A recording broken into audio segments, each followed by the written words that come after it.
ခေဇာဦးနဲ့စန်တိုမာဦးတို့ကစတင်တိုက်ခိုက်နေပြီမလို့ရှေ့တက်ကလည်းစပြီးလှုပ်ရှားပါတော့ဒါပေမဲ့ Sea Beast တွေကလည်းပင်လယ်တက်ကနေထွက်လာပြီးစစ်တမောတွေကိုတစ်ခုပြီးတစ်ခုကိုဖျက်ဆီးနေပါတော့ရှေ့တက်ကပတိန်တွေကလည်းကုန်းပေါ်က Pacific Star တွေကိုစပြီးတိုက်ခိုက်ပါတော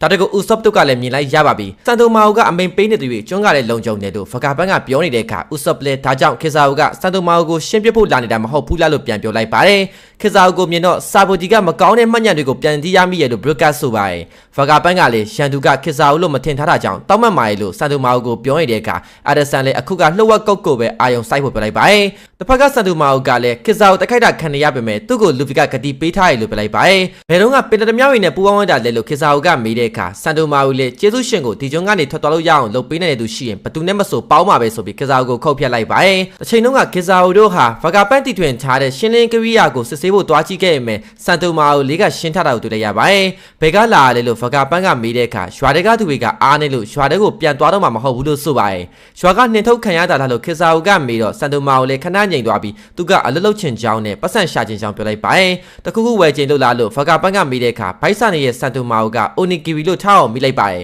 ။အားလုံးလည်းရှီမောနေပြီးကာယာအစွမ်းရှိမဲ့ပုံမလို့ဖကာပန်းကသူ့ရဲ့တတော်ဆောင်အဖြစ်စန်တိုမာအိုကိုပြောခဲ့တာလေးတွေနဲ့ဦးလေးဖန်းကိုဘလို့ကာကွယ်ရမလဲဆိုတာကိုသင်ခိုင်းခဲ့တာလေးတွေကိုခေဇာအိုလည်းပြန်တွေးလို့နေခဲ့ပါတယ်။စန်တိုမာအိုကဆူမိုစထရိုက်ကိုတုံးလိုက်ပေမဲ့လည်းခေဇာအိုကသူ့ရဲ့ခုခံမှုကညံ့မနေဘူးဆိုပြီးစန်တိုမာအိုကိုလေဆာနဲ့ပစ်လိုက်ပါတော့။စန်တိုမာအိုကတတိလက်သွားပြီးမလို့ခေဇာအိုက Pacific Star ကိုအမိန်ပေးတဲ့ကရိယာကိုကောက်ယူလိုက်ပြီးအမိန်ကိုပြန်ပြင်လိုက်ပါတော့။ဒါကြောင့်ပဲ Pacific Star တွေက Sea Beast တွေကိုပြောင်းတိုက်ခိုက်ပါတော့။ဒိုဗာမန်ကအမိန်ကိုပြောင်းလဲနိုင်ပြီဖြစ်ကြောင်းစာတန်ကိုလှမ်းအကြောင်းကြားလိုက်ပါ။စန်တိုမာကိုခံလိုက်ရပြီမလို့ဖကာပန်လဲစန်တိုမာကိုလှုပ်ခဲ့တာကိုအလကားဟတ်သက်ဖြစ်သွားအောင်မလုပ်နိုင်ဘူးလို့ဆိုပါတယ်။ခေဇာအိုကအလင်းမလို့အကာအကွယ်ကိုဖျက်ပြီးလာနိုင်ကြောင်းဖကာပန်ကပြောတဲ့အခါ Usopp လည်းအရန်ကြောက်လန့်နေပါတော့။မတွေ့ရကြပြီး Straw Hat လို့ခေဇာအိုကပြောလိုက်ပြီးအပေါ်ကိုတတ်ဖို့လုပ်ပါတော့။တစ်ဖက်ကလီလစ်တုကလည်းဆန်နီကိုတည်နေခဲ့ပြီးတော့လူဗီတုကလည်းအေးဆေးစားတောင်းနေလို့ဘာပဲလုပ်နေရလဲလို့ Frankie ကပြောလိုက်ပါတယ်။အဲ့ဒီအချိန်အချက်ပေးတဲ့ကမိလာတော့ Frankie လည်းဘာဖြစ်တာလဲလို့လက်ကိုမေးလိုက်ပါတယ်။ဒီနေရာကကျူးကျော်လို့မရနိုင်ဘူးလေလို့လက်ကပြောရတော့ခေဇာအိုကလည်းရောက်လာခဲ့ပါပြီ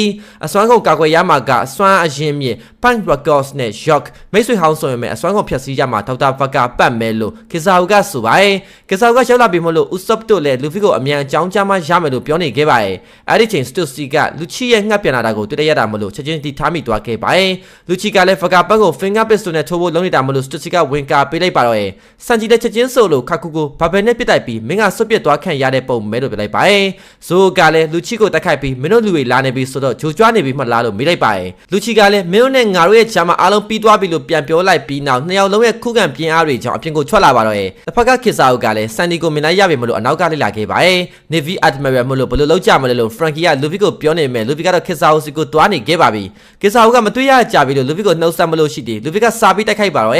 လူဗီကတူတိုးတွေလွန်ခဲ့တဲ့နှစ်ကထက်အစတရာလောက်တန်မာလာပြီလို့ပြောလိုက်ပါတယ်။တနေ့က Mary Joyce ကိုကူမာရောက်လာတဲ့အခါအားလုံးကလည်းအမြောက်တွေတန်ကြွေးနဲ့ချုပ်ပြီးကူမာကိုတားကြပါတော့ဒါမဲ့ကူမာက Asset Shock ကိုတောင်းလိုက်တာမလို့ဖြက်စီးထိခိုက်မှုတွေကလည်းအတော်ဖြစ်သွားခဲ့ရပါတယ်။အဲ့ဒီချိန်အခိုင်နုကရောက်လာပြီးဒါကတခါမှမရှိဘူးတဲ့ဖြက်စီးမှုလို့ပြောလိုက်ပါတယ်။ Slash Dragon တွေကလည်းသူတို့စားချင်တာမစားလို့ Mary Joyce ကစားနေကြတဲ့ထောက်ပံ့မှုကဘလို့တွေဖြစ်ကုန်တာလဲလို့အခိုင်နုကိုမေးလိုက်ပါတယ်။ပြဿနာကမင်းတို့အန်ဒီရဲ့များရဲ့ကောင်ကိုလွတ်လောက်ခွင့်မပြုနိုင်ဘူးလို့အခိုင်နုကပြောလိုက်ပြီးဟဲဟောက်နဲ့ကူမာကိုချိုးလိုက်ပါတော့မင်းကတာမန်လို့တယောက်လို့တွေးထွက်သွားမတိခဲ့ပါလားလို့အခိုင်နုကပြောရမယ်ကူမာကတော့အရှိကိုဆက်သွားနေခဲ့ပါတယ်အခိုင်နုကလည်းနောက်ကနေလိုက်ပြီးတော့တိုက်ခိုက်နေတာမလို့ကူမာလည်းနေရာပြောင်းလိုက်ပါတော့New World Banning Island မှာတုန်းကဘော်နီကအခိုင်နုဖမ်းတော့ကိုခံခဲ့ရပါတယ်ကူမာကလည်းစီဝါရနဲ့ဖြစ်ပြန်လဲမွေးဖွားလာဖို့ကိုယ်တိုင်သဘောတူခဲ့တာလို့အခိုင်နုကပြောခဲ့ပေမဲ့ဘော်နီကတော့လက်မခံခဲ့ပါဘူးဒါကိုအခိုင်နုလည်းပြန်တွေးလို့နေခဲ့ပြီးဘာဆနာမှလည်းမရှိအသိစိတ်လည်းမကြံတော့တဲ့သူကဘယ်သွားမလို့လဲလို့ပြောနေခဲ့ပါတယ်လက်ရှိအချိန် Arch Hat မှာတော့ Sea Beast တွေက Pacific Star တွေရှင်းတာခံရပြီးရှေ့သားတွေကလည်းကျွန်းနဲ့ကိုဝင်လာခဲ့ကြပါပြီတစ်ဖက်မှာလည်း Luffy က Black Mamba နဲ့ခေဇာအိုကိုတိုက်ခိုက်နေခဲ့ပါတယ်မင်းတို့ကပင်လယ်သမားဖြစ်ပြီးဖကာပန်းကိုကာကွယ်တာဘလို့ဖြစ်နေရလဲလို့ခေဇာအိုကမေးတော့လူဗီလဲဘာလို့မင်းတို့ကရောဖကာပန်းကိုတတ်ချင်နေရလဲလို့ပြန်ပြီးလိုက်ပါတယ်တတ်ချင်တာကငါမဟုတ်ပဲဖကာပန်းနဲ့ကအတော်ကြာခင်လာခဲ့တဲ့သူမလို့တတ်ချင်တာတွေလည်းမလုပ်ခဲ့ချင်ဘူးလို့ခေဇာအိုကပြောလိုက်ပြီးတော့အလင်းရဲ့အမြန်စွမ်းနဲ့လူဗီကိုဖျက်ကန်လိုက်တဲ့အခါအဲ့ကအရှိန်ကဆန်နီကိုတည်နေတဲ့စက်ရုပ်ကိုပါနှစ်ပိုင်းပြတ်သွားပါတော့လေးလေးလည်းအမြန်ပြေးထွက်လာပြီး Frankie တို့ကပါပြေးဖို့ပြောနေတဲ့အချိန်ဖကာ Force 1ကပေါက်သွားပါတော့Frankie လည်းဆန်နီကိုစိတ်ဖို့လို့တွားကြည့်ဖို့လုပ်တဲ့အခါခေဇာအိုကရောက်လာခဲ့ပါတယ်တော်တော်လေး ကြီးလာပြီပဲလို့ကစားအုပ်ကပြောလိုက်ပြီးမင်းမျော်လင့်ထားလို့ကြည့်မရတဲ့ဒေါက်တာဖကာပန်းကိုလည်းတတ်မိန်ကြလာပြီလို့ဆိုပါတယ်ဘော်နီကတော့သူ့ရဲ့ပြတ်မှတ်ပြောင်းသွားပြီဆိုပြီးကစားအုပ်ကိုတက်ခိုက်ပေမဲ့ဘော်နီပဲပြန်ကန်ထုတ်ခံလိုက်ရပါတယ်ဒုံးကိုသွားထိတာမလို့ပောက်ကွဲထွက်သွားတဲ့အခါဖရန်ကီတဲ့ဒေါ်ဒါချွတ်ပြီး vertical ဘင်းနဲ့ပြစ်ဖို့လုံးရတော့ကစားအုပ်ကပျောက်သွားပါတော့သူတို့နဲ့ဖရန်ကီကဥဆပ်တိုစီဆက်သွယ်ပြီးအစင်ပြေလာလို့မေးလိုက်ပါတယ်အားလုံးအစင်ပြေလို့ဥဆပ်ကပြောနေတော့ဖကာပန်းတို့ကလည်းလှုပ်ဝက်ကုတ်ကိုဖြည့်ရှင်းနိုင်သွားခဲ့ပါပြီဖကာပန်းကဒုတိယတက်မှရှိတဲ့သူ့ရဲ့အရေးကြီးတဲ့ပစ္စည်းတွေကိုသွားယူပြီးတင်မော့စီတဲသွားပေးဖို့စန်ဂျီတို့ကိုပြောလိုက်ပါတယ်ဖကာပန်းကသူတို့ရဲ့ဘာရီယာကိုအချိန်မရွေးဖယ်နိုင်ပြီမလို့တင်မော့ကိုအနောက်ဖက်ရွှေ့ပြီးမလားလို့မေးနေခဲ့ပါတယ်ဖရန်ကီတဲ့ဘာပဲဖြစ်အဲ့ဒီကနေအမြန်ထွက်ကြလို့ပြောရဲ့တုံးမှာပဲကစားအုပ်ကထွက်လာခဲ့ပြီးထွက်ပြေးမဲ့အစီအစဉ်ကလည်းပြီးသွားပြီလို့ဆိုပါတယ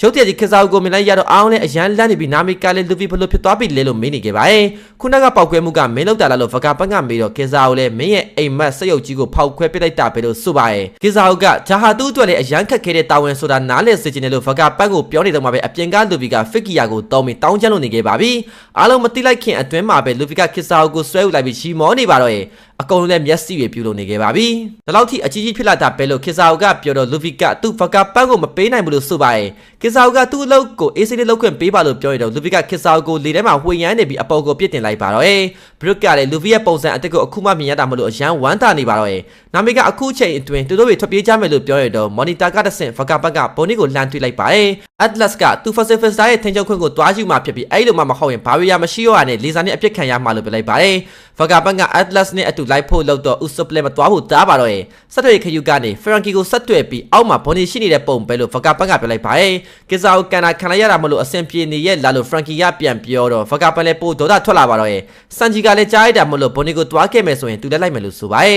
။ပစ္စည်းတွေယူပြီးမလို့ချင်းဘက်ကသူတော့အနောက်ဘက်ကိုတွားတော့မယ်လို့ဆိုပါတယ်။ဒီလိုနဲ့ဒီကိုအဒီဆန်ကိုအပ်ခဲ့ပြီးဖကာပန်းက Atlas နဲ့အတူထွက်သွားပါတော့။တပတ်က Frankie ကလည်းသူသာပုံမြန်နိုင်ခဲ့ရှင်လို့တွင်းနေတော့လစ်လစ်ကဒီနေရာကိုအပ်ဖို့နဲ့ Frankie ကိုလည်းတွားဖို့လိုက်ပါတယ်။လူဖီကကျန်းနေဆိုရင်ပဲကစားကိုကိုင်ပေါက်နိုင်မယ်လို့တော့မထင်ထားဘူးလို့လစ်လစ်ကပြောတဲ့အခါ Frankie တဲ့သူတို့ကပတိန်ကဘယ်တော့မှရှုံးမှာမဟုတ်ဘူးလို့ပြန်ပြောလိုက်ပါတယ်။တစ်ဖက်မှာလည်း Bonnie ကခလေးပုံစံပြောင်းပြီးတသားတချို့ကိုလိုက်ထိနေခဲ့ပါတယ်။တသားတွေကအဖိုးကြီးတွေခလေးတွေဖြစ်ကုန်လို့ကပတိန်တွေလည်းမြို့လေကိုမတွားဖို့မှားနေခဲ့ပါတယ်။ Bonnie အပေါ်ကကြလာတုန်းကစန်တိုမာအိုက Bonnie ကိုဖမ်းပေးခဲ့ပြီး Navy လာနေပြီမလို့ပြေးဖို့ပြောပြီးဒီလက်တွားခဲ့ပါတယ်။ Bonnie ကသူ့ဘာလို့ရမယ်မသိဖြစ်နေခဲ့ပြီးတော့အားလုံးပြီးသွားတဲ့အချိန်ထိပုံနေနိုင်ပါမလားလို့တွေးနေခဲ့ပါတယ်။တစ်ဖက်မှာလည်းလူချီကကိုယ့်အလုပ်ကိုလုပ်ဖို့နဲ့သူ့ကိုလာမရှုပ်ဖို့ဇိုးကိုပြောနေခဲ့ပါတယ်။မင်းလှုပ်ရှားနေရင်မင်းဘာမှရှိလဲဆိုတာကိုသိပြီးတော့အဲ့ဒါကတလိဆန်အနက်နန်နေတာကြောက်လို့ဇိုးကပြောနေတော့လူချီကလည်းထွက်လာပြီးဇိုးကိုတိုက်ပါတော့ရဲ့လူဖီကလည်းဇိုးတို့ကိုအပေါ်ကနေလှမ်းကြည့်နေပြီးအကူကြီးလိုလားဆိုကရှီမောနေပါတော့ဇိုးကတော့ကစ်စာကိုတာခယူးဆိုင်လို့ပြန်ပြောလိုက်ပြီးလူချီနဲ့တိုက်ခိုက်နေခဲ့ပါတယ်။တစ်ဖက်ကကစ်စာကိုတယောက်ကလည်းပင်လက်တဲ့ချတော့မှမလို့ရှာဆာခါဒီစခွဲချူဝဲကိုတောက်လိုက်ပြီးတော့လူဖီစီပြန်ရောက်လာပါတော့လူဖီလည်းပြန်တိုက်ခိုက်ရင်ဒွန်ဝပ်ကိုတောက်လိုက်ပင်မဲ့မတိုးတာမလို့ဟောလိုဂရန်လာလို့ပြောနေခဲ့ပါတယ်။အလင်းတွေကလည်းအရန်တောက်နေတာမလို့မျက်စိကျိတ်တယ်ဆိုကလူဖီကဂျိုင်းယန်ပုံစံပြောင်းလိုက်ပြီးကိုပွားတွေကိုရှင်းပစ်ပါတော့ပြစ်မဲ့ကြီးလေပိုထီလေပဲလို့ကစ်စာကပြောနေတော့လူဖီကလေးနဲ့မှုတ်ထုတ်လိုက်ပါတော့ဒါပေမဲ့ကစ်စာတွေကအများကြီးမလို့လူဖီလည်းဘေဟာကအစင်မမသိဘူးဆိုပြီးကစားကိုဂျင်းထဲလိုက်ခါဒွန်စတမ်နဲ့အကုန်လုံးကိုဖြတ်ကန်လိုက်ပါတယ်အဲ့ဒီချိန်ကစားကဥဆုပ်စီရှောင်းနေတာမလို့လူပီလည်းဂျင်းထဲခံရတာသူကိုယ်တိုင်ပဲဆိုပြီးတော့မျက်စိတွေကပြူးနေပါတော့ဖကာပန်ဘရောက်သွားပြီလဲလို့ကစားကမင်းတို့တစ်ဖက်ကဖကာပန်ကလည်းဘွန်နီကိုကယ်ဖို့လုပ်နေပြီးစန်ဂျီကလည်းလိုက်လာနေခဲ့ပါတယ်ဒါကိုလူပီကလည်းလှမ်းမြင်နေတာမလို့ဘာပဲလုံးနေရလဲလို့ပြောနေတော့ကစားကလည်းအလင်းတန်းနဲ့ပြစ်တဲ့အခါလူပီကဝင်ငုံလိုက်ပါတော့တစ်ဖက်မှာလည်းဖရန်ကီကဆန်နီကိုတဲဖို့ဂျန်နွယ်ဖရန်ကီကိုလေးလေးကိုပေးခဲ့ပြီးဖကာဖန်နဲ့လိုက်သွားပါတော့တစ်ဖက်ကလူပီကလည်းအလင်းတွေငုံတာများပြီးခန္ဓာကိုယ်တစ်ခုလုံးကလည်းအလင်းတွေထွက်နေခဲ့ပါပြီအဒဆန်ကလည်းဖကာပန်တို့ထွက်ဖို့အတွက်ပဲဘာဝီယာဖွင့်ပြီးချက်ချင်းပြန်ပိတ်လိုက်ပါတယ်ဖကာပန်စင်းနာတာကိုတသားတွေကမြင်လိုက်ရပြီမလို့အားလုံးကိုချက်ချင်းအကြောင်းကြားပါတော့Pacific Star တွေကလည်းဘဲနဲ့ပြဖို့လုံးနေလို့ Atlas ကကျွန်းကရှိတသားအားလုံးကိုအကုန်ချေမုံပစ်ဆိုပြီး Atlas ကအမိန့်ကိုပြန်ပြင်လိုက်ပါတော့ဂျာဒီကတော့ One Piece အပိုင်း298ဖြစ်ပြီးအပိုင်း298ကိုစတင်မိနိုင်ဖို့အတွက် like လေးတယောက်ချက်စီနေပြီး comment လေးကျွန်တော်မှပေးခဲ့ကြပါဦး channel လေး subscribe လေးမလုပ်နဲ့တော့ပြတော့ခဲ့ကြပါဦးကျေးဇူးများတယ်ပါကျွန်တော်ကတော့စမှတ်ပါ